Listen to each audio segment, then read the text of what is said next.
Hello साथियों, आज हम आप लोग को लाभ कैसे निकालते हैं, लाभ हानि का प्रश्न आपके सामने हम लेकर आ रहे हैं, जिसमें से आज हम लाभ प्रतिशत को निकालना सीखेंगे। ठीक है, बिल्कुल बेसिक तरीका से आप लोग को लाभ कैसे निकालते हैं ये आप लोग को बताएंगे। ठीक है, तो पूरा वीडियो आप लोग देखिएगा ध्यान से।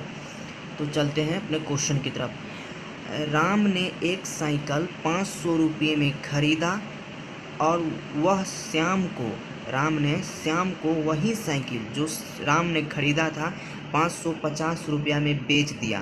तो राम को कितना प्रतिशत का लाभ हुआ ये आप लोग को बताना है। ठीक है, तो पहले मैं आप लोग को कुछ इसमें बेसिक बात मैं आप लोग को बता देता हूँ। ठीक है, जैसे कि राम ने साइकिल कितने रुपया में खरीदा, 500 रुपया में। तो राम का जो क्रय मूल्य है वो क्रय मूल्य कितना हुआ,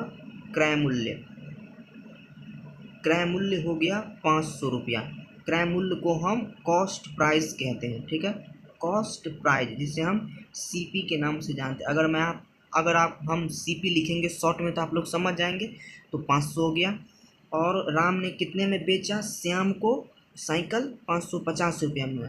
तो बेचता है उसे हम क्या कहते हैं, विक्रय मूल्य। ठीक है, उसे हम क्या कहते हैं, विक्रय मूल्य, जिसे हम क्या कहते हैं इंग्लिश में सेलिंग प्राइज।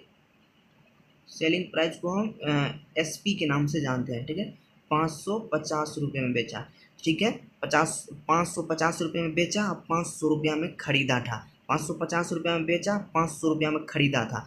ये आप लोग को पता चल गया। जो क्रय मूल्य क्या होता है, जिस पर कोई सामान खरीद कर लाते हैं, और विक्रय मूल्य क्या होता है, जिस पर हम कोई सामान को बेच देते हैं। ठीक है, इतना हम क्वेश्चन से हम लोग को पता लगा लेना है। ठीक है, क्रय मूल्य कितना है और विक्रय मूल्य कितना है। ठीक है, इसके बाद कुछ फॉर्मूला होता है, जैसे कि लाभ बराबर क्या होता है, विक्रय मूल्य माइनस क्रय मूल्य। लाभ बराबर विक्रय मूल्य माइनस क्रय मूल्य, और हानि बराबर क्रय मूल्य माइनस विक्रय मूल्य। ये आप लोग दोनों इस फॉर्मूले को ध्यान में रखिएगा। ठीक है, ध्यान में रखिएगा। तो यहाँ पर क्या बताया गया, लाभ निकालना। ठीक है, तो क्रय मूल्य 500 और विक्रय मूल्य 550। मैंने खरीदे थे हम 500 रुपया में साइकिल और बेच दिए 550 रुपया में, तो हमको लाभ हुआ। तो हमको ये फॉर्मूला अभी लगाने का ज़रूरत है। तो लाभ बराबर क्या होता है, लाभ बराबर हो गया आपका विक्रय मूल्य को हम शॉर्ट में एसपी लिख देते हैं और क्रय मूल्य को हम सीपी लिख देते हैं। ठीक है, तो एसपी कितना है, 550 है,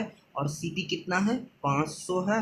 तो टोटल लाभ कितना हुआ, लाभ हो गया 50 रुपया। ठीक है, लाभ कितना हो गया, लाभ हो गया 50 रुपया। अब हमको लाभ प्रतिशत निकालना है। ठीक है, तो लाभ प्रतिशत बराबर फॉर्मूला होता है, लाभ प्रतिशत बराबर लाभ बट्टा क्रय मूल्य, लाभ बट्टा क्रय मूल्य गुना 100।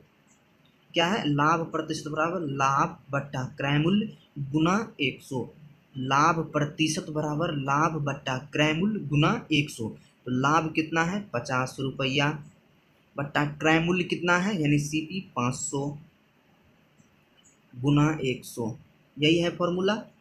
अब इसको हम काटा पीटी कर लेते हैं। 2 जीरो से ये 2 जीरो चला गया और 10 पंचे 50, यानी 10% का हमें लाभ हुआ। यानी 10% का किसे लाभ हुआ, तो राम को। ठीक है, राम को 10% का लाभ हुआ। ये आप लोग ध्यान से क्वेश्चन को समझ गए होंगे, तो प्लीज़ चैनल को सब्सक्राइब कर लें और वीडियो को शेयर कर दें। आप लोग ये दोनों फॉर्मूला को ध्यान में रखिए। और लाभ प्रतिशत बराबर क्या होता है, लाभ बट्टा क्रय मूल्य गुना 100। ठीक है, और लाभ बराबर विक्रय मूल्य माइनस क्रय मूल्य, और हानि बराबर क्रय मूल्य माइनस विक्रय मूल्य।